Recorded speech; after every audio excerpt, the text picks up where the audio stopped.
رسول سے سجائیں گے انشاءاللہ۔ آپ حسینی ہو، دنیا دیکھے تو کہے ہاں یہ سچا حسینی آ رہا ہے۔ جب آپ شریعت کے پابند ہو جاؤ گے تو خدا کی قسم دنیا کہے گی یہ سچا حسینی ہے، یہ حسین کا سچا محبت کرنے والا ہے۔ جس حسین نے شریعت مصطفیٰ کے خاطر اپنی اولاد کی قربانی دے دی، اپنی جان کی قربانی دے دی، آپ اتنی قربانی نہیں دے سکتے کہ حسین نے جس شریعت کو بچایا، جس اسلام کو بلند اور اسلام کو تقویت پہنچائی، اس اسلام پر مضبوطی سے قائم رہ کر یہ قربانی نہیں دے سکتے کہ آپ سنت رسول سے چہروں کو نہیں سجا سکتے۔ آپ سے جان کی قربانی نہیں مانگی جا رہی ہے، آپ سے صرف وقت کی قربانی مانگی جا رہی ہے، اپنے کردار و کیریکٹر کی قربانی مانگی جا رہی ہے، مغربی تہذیب چھوڑنے کو کہا جا رہا ہے اور محمد عربی کا غلام بننے کو کہا جا رہا ہے۔ تم سچے مصطفیٰ کے غلام بناؤ، سچے حسینی بنو، سچے بزرگوں کے ماننے والے ہو جاؤ، اپنے چہروں کو سجاؤ اور اپنی زندگی کو بہتر بناؤ، نماز کے پابند رہو، جھوٹ سے بچو، یہی پیغام کربلا ہے۔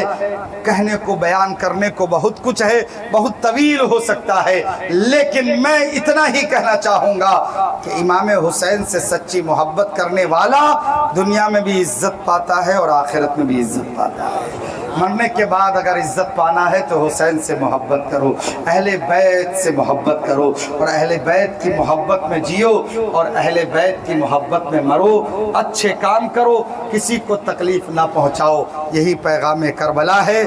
غلط کاموں میں اپنے وقت کو ضائع نہ کرو، شریعت جن چیزوں کو منع کرتی ہے اس سے باز آؤ، اس سے قدم کو پیچھے ہٹاؤ۔ شریعت کسی کے باپ کے گھر کے نہیں بلکہ رسول پاک کی ہے، اس کو سمجھو۔ قرآن و حدیث جس چیز کا حکم دے اس پر عمل کرو اور جن چیزوں سے منع کرے ان سے باز رہو۔ علماء حق اور مسلک اعلیٰ حضرت سے جڑتے ہوئے علماء حق کے ساتھ جڑے رہو۔ آپ کی سمجھ میں کوئی مسئلہ نہ آئے، اپنے سنی صحیح العقیدہ مسلک اعلیٰ حضرت کا پابند عالم دین سے رابطہ کر کے اپنے ایمان اور عقیدے کی اصلاح کرتے رہا کرو۔ موت کا خیال کرو، موت حق ہے، مرنا یقینی ہے، ہمیشہ رہنے کے لیے کوئی نہیں آیا۔ اپنے ایمان اور عقیدے کو مضبوط پڑھو۔